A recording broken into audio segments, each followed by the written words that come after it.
بسم الله الرحمن الرحيم اقرأ باسم ربك الذي خلق خلق الإنسان من علق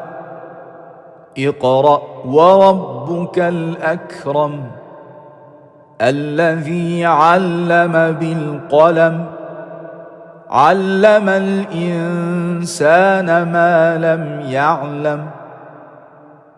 كلا إن الإنسان ليطغى أن رآه استغنى إن إلى ربك الرجعى أرأيت الذي ينهى عبدا إذا صلى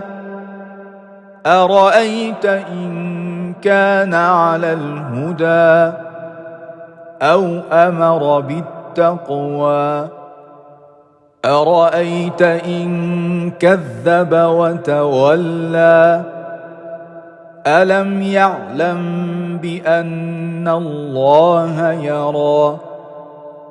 كلا لئن لم ينته لنسفعا بالناصية ناصية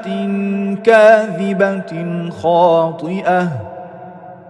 فليدع ناديه سندع الزبانية